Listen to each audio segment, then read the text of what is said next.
There is a mourning dove sitting somewhere near your yard right now. Maybe on the fence, maybe on the power line above the driveway, maybe on the rim of the birdbath, or on the flat railing where you sometimes rest your coffee in the morning. And it is completely still, not frozen. Still.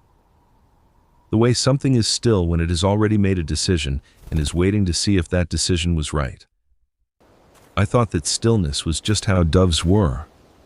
Patient, a little slow, unbothered by the world.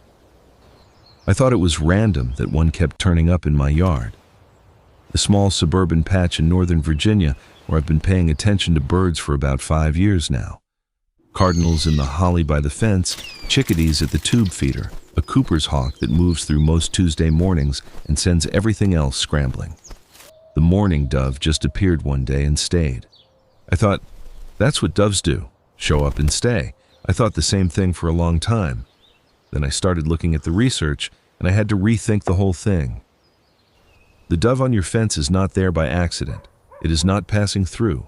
It is not doing whatever doves happen to do when they need somewhere to land. It is there because your yard cleared a specific bar, a bar that a very large number of yards in your neighborhood did not clear. And what I want to do today is take you through what that bar actually is, what the dove was measuring when it decided your yard was worth coming back to, what the science confirms about how this bird does what it does, and why the fact that it keeps choosing your specific piece of ground is not a small thing. Welcome to the Maple Shadow. If you're new here, this is a channel about what's actually happening in your backyard. The real science, honestly reported, including the parts where I'm still not sure what to make of what I've seen. Subscribe before you go. Today we're going all the way through what it means when a mourning dove keeps visiting your yard, what the bird is doing, what the research says, and why I think the true version is more interesting than most of what's been said about it. Stay until the end. The last thing I'm going to tell you is the part I keep coming back to on quiet mornings. Let me start with the thing the research makes very clear. A mourning dove does not wander. That sounds like a simple statement. It isn't. What it means in practice is that the dove showing up in your yard this morning has probably been in the vicinity of your yard for longer than you realize. Ornithologists call it site fidelity, the tendency of an individual bird to return to the same locations, the same feeding spots, the same perches across days and seasons, and sometimes years. The data on mourning dove site fidelity from the Cornell Lab of Ornithology is consistent. These birds memorize places that work. They build a mental map of a territory and navigate by it with a reliability most people don't expect from a bird that looks this unhurried. Your yard is in that map. The question worth sitting with is when it got there. Because it wasn't the morning you first noticed the dove.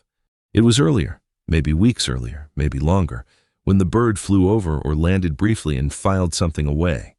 An open patch of ground, a water source, cover reachable within a wing beat or two, a human who moved through the space on a predictable schedule and didn't reach for things. The dove has been taking notes on your yard. At some point, the notes added up to something. This place is safe. I had a moment last November where I saw this clearly. I counted 11 mourning doves in the yard at once, 3 on the birdbath, the rest working the ground around the feeder. I had put out millet that week, which I later learned is not what doves prefer.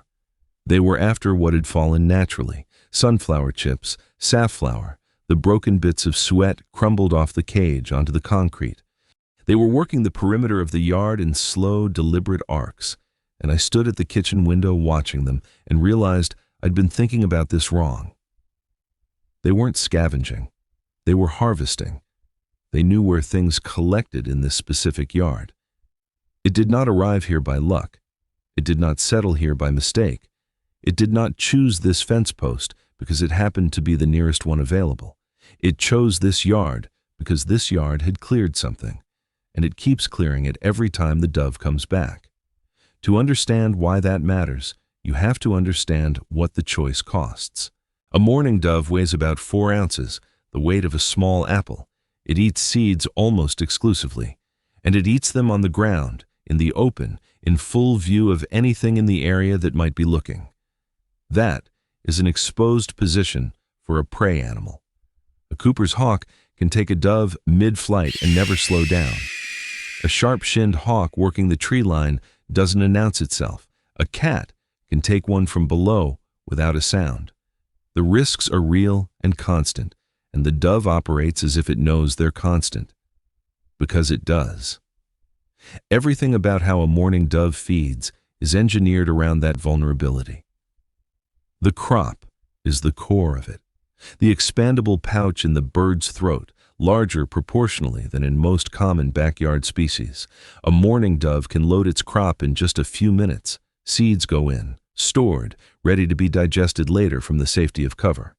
When you watch a dove on your lawn, it looks like it's taking its time. It isn't. It's moving as efficiently as it can, and when the crop is full enough, it leaves. The leisurely pace is a byproduct of how it moves, because mourning doves walk. They don't hop. The anatomy behind that traces back to their ground foraging ancestors. Legs built for flat surfaces rather than branches. House finches hop. Dark-eyed juncos hop. Robins do both. Mourning doves walk. The flight tells the other side of that story. The house finches at your Niger feeder, the American robins that move through your lawn in spring, they fly fast enough. The mourning dove can reach 40 to 55 miles per hour once it decides to move. That round, unhurried-looking bird accelerates faster than most predators can recalculate. And the whistling sound the wings make as it launches, you've heard it if you've ever startled one, comes from air through the primary feathers. Researchers studying predator avoidance in doves and pigeons have proposed that this whistle may function as an alarm signal to other doves nearby, though the evidence is still being assessed. The bird may be announcing its own escape to the flock. There is one more thing about the dove's body that matters, and it explains something a lot of people find in their yards. Mourning doves have unusually loosely anchored feathers. When a predator grabs one, a hawk, a cat, anything that gets a grip, the feathers release easily in a cluster. The predator ends up with a handful of gray and brown, and the dove, lighter now, sometimes escapes. This is what those scattered feather clusters in the yard are. I found them on my patio 3 times. The first time I thought something had died there. It hadn't. No blood, no tracks, no other evidence. Just a soft gray cluster on the concrete, and somewhere a dove that had gone through something and kept going. All of that, the crop, the speed, the feathers, the walk, is a portrait of an animal that has spent a very long time solving one problem: how to eat in the open without dying. And when that animal keeps choosing your yard, it has chosen it because your yard is one it is calculated it can survive in. Now, I want to stop here for a moment because I've been watching a lot of content about mourning doves lately, and I want to be careful about something. Some of what's being said about these birds is not accurate. I'm not flagging this to be difficult. I'm flagging it because the accurate version is already strange enough that I think adding things to it, even with good intentions, makes the whole picture easier to dismiss. And the real version is worth protecting. A few specific things. You may have heard that mourning doves cry real tears, that they have tear ducts and experience something like grief. Birds do have lacrimal glands, structures that produce fluid to keep the eyes moist. That's true biology.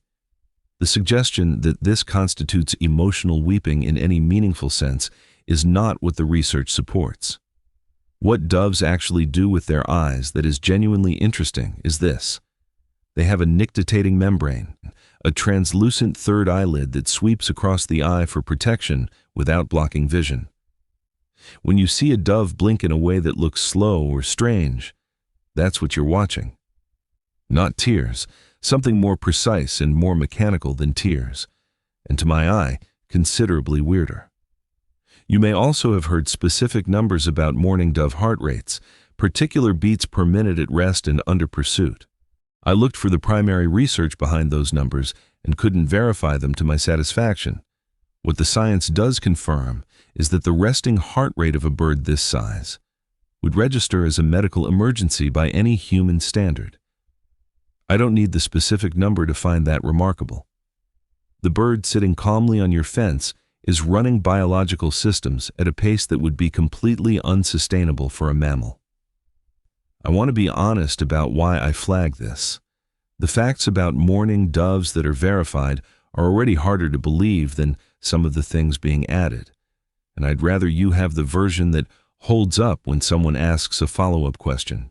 Here is one real thing that most content about this bird skips entirely. Mourning doves cannot sweat, not at all.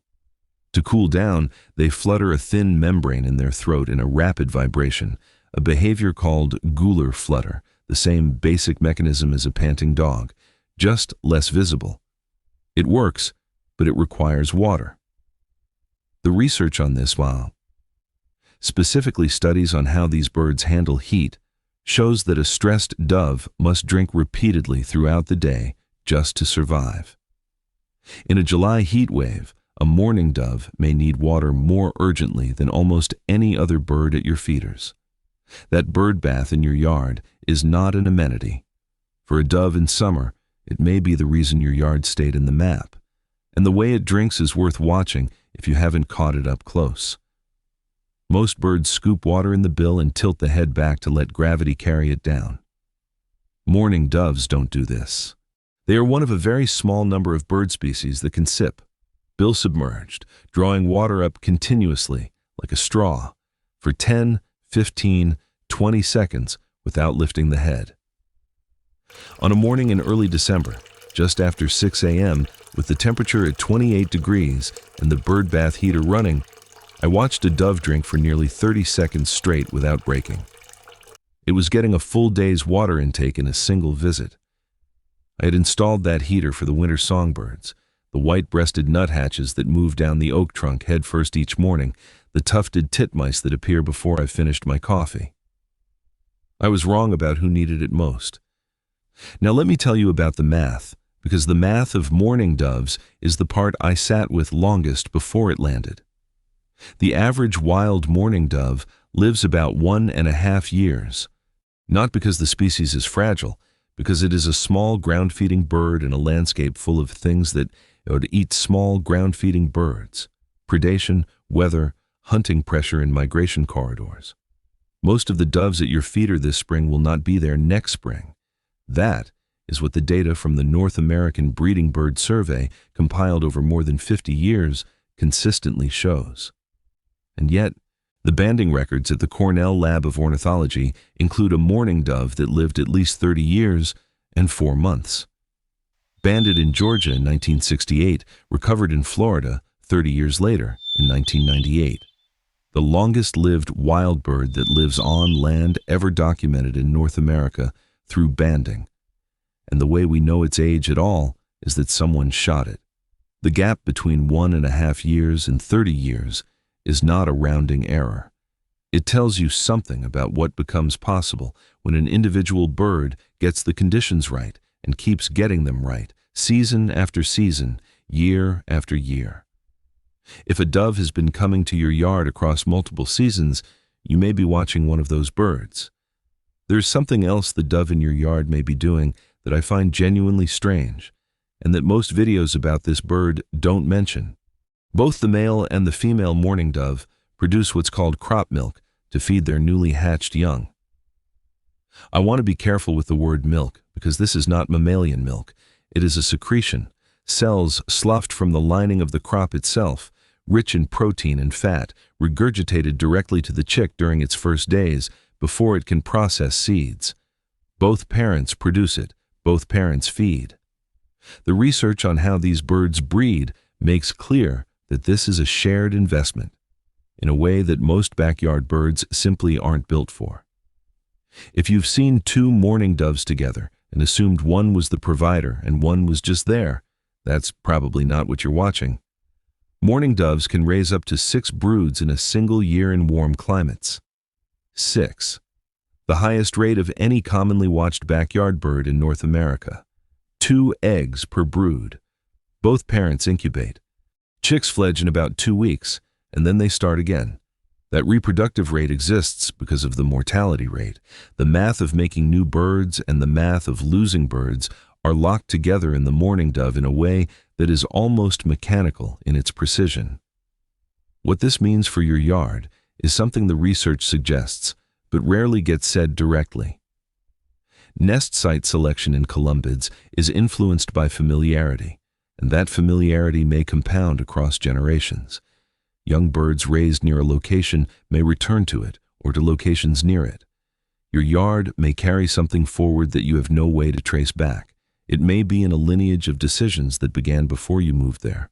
This is the part I keep coming back to, and I want to be honest that I don't have clean words for it. The site fidelity we've been building toward through all of this is not just a behavioral tendency documented in studies. It is a record. If a mourning dove has been returning to your yard across multiple seasons, 2 years, 3, 5, you are watching an individual animal that has built your specific yard into its understanding of the world. Not your neighborhood, not your block, your yard. That specific post, that specific corner where the ground is bare under the feeder. That bird bath it found in December when the heater kept the surface liquid. That bird has a picture of your property that may be more detailed than yours. I have a pair of chickadees I've been calling the Tuesday couple. They show up at my feeders most Tuesday mornings around the same time, and they've been doing it for 4 winters now. I cannot prove it's the same 2 birds. There's no band, no distinguishing mark, nothing I can point to. What I can tell you is that they behave like birds that know this yard. They go to the Japanese maple first and wait. They take from the right tube feeder, not the left. 4 winters of Tuesday mornings, the same sequence, the same patience, the same certainty about where things are. I think about the mourning dove the same way. If the dove in your yard has been coming back across multiple seasons, and the banding data confirms that individual doves do this, sometimes for decades, then something quiet has happened between that bird and your piece of ground. It has been there through things you went through. It was at your yard before some of the changes in your life over the past few years. And it is still there, still making the same calculation, still coming out on the side of your yard. I'm not going to tell you that's all it means. I'm not going to tell you it's more than that either. That line is not mine to draw, and I've spent enough time thinking about it to know I'm not the right person to draw it. What I can tell you is this. The mourning dove is not doing something soft when it keeps coming back to your yard. It is performing an ongoing calculation, with a brain refined over millions of years of ground foraging, about risk and safety and return. It is measuring sight lines, water access, human predictability, cover within 2 seconds of every square foot it stands on. And it keeps deciding that your yard comes out on the right side of that. That bird on your fence this morning was not there by accident. It was not passing through. It was not doing whatever birds happen to do when they need somewhere to land. It stopped there because it had decided to stop there, because your yard is in its map, and the map says the water is here, and the ground under the feeder is worth coming to, and the human in this yard is predictable enough to trust. Your yard passed something, and it keeps passing. One more thing, and then I'll let you go. In some parts of the country, your grandparents didn't call this bird a mourning dove at all. They called it a rain crow, because they swore its cooing meant weather was coming. There's a reason that name stuck, and it's not what you'd guess. But that's a story for another morning. Tell me 2 things in the comments. How long has a dove been coming to your yard? And when you first really noticed it, what was happening in your life? I ask both questions on purpose. Both of them matter. I want to hear about it. I read every one, every single one. I'll see you in the next one.